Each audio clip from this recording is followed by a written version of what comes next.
Professor Shirley, Principal of the University of the West Indies, Dr. Rapley, President of CaPRI, special guests from Partnership for Educational Revitalization in the Americas, PREAL, including Jeffrey Perrier, the Ministry of Education, ladies and gentlemen, fellow devotees of education in Jamaica.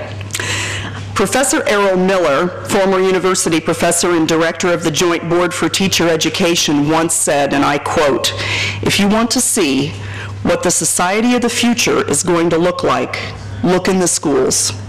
It either frightens you to death or consoles you, but it is the society of the future." I couldn't agree more with this statement, and I'm sure many of you share this concern. Education is indeed one of the most decisive factors for national progress. 5 years ago, a consultative approach to education transformation was used to generate a national vision for education under the theme, "Every child can learn, every child must learn." This framed Jamaica's education system reform, and today the Education Transformation Program has become a household phrase for many Jamaicans.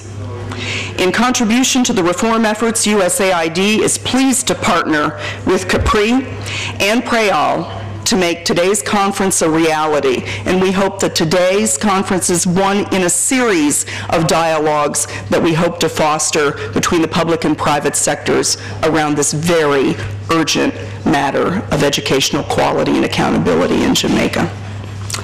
In Jamaica, several factors contribute to poor performance in education. At the school and classroom levels, many school administrators and teachers have limited resources and are not adequately trained to manage disadvantaged students, and particularly students with learning disabilities.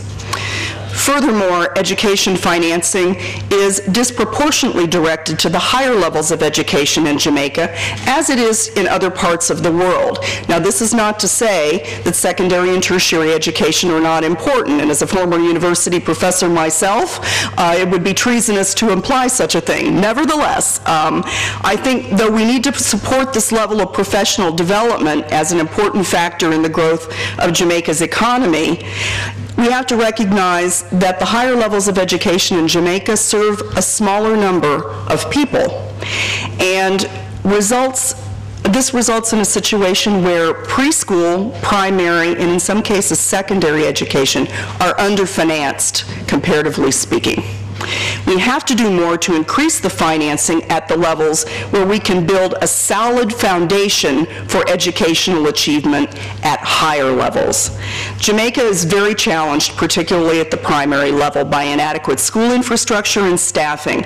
I myself have personally visited several schools since I've been here, and I must tell you, I look at the teachers and the students in those classrooms with great respect, particularly when I watch them work so hard, even though they occupy overcrowded classrooms without partitions, without ventilation, and in some cases without even adequate sanitary infrastructure at the school.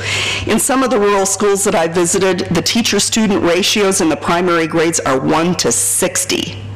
And I personally witnessed the din and heard the din that you experience in the classrooms like that. And I must say my hat's off to the teachers in these schools for achieving the kinds of results that they're achieving under such difficult circumstances. Poor educational quality, in part driven by some of these factors, manifests itself in underachievement of students at the primary level and in lower than desirable secondary and tertiary continuation rates, especially for boys. The disparity between girls' and boys' academic achievement in Jamaica follows them to the tertiary level. And I'm sure that Principal Shirley will correct me if my statistic is no longer current, but the most recent statistics we have for enrollment at UE reveal that only about 19% of the student body is male.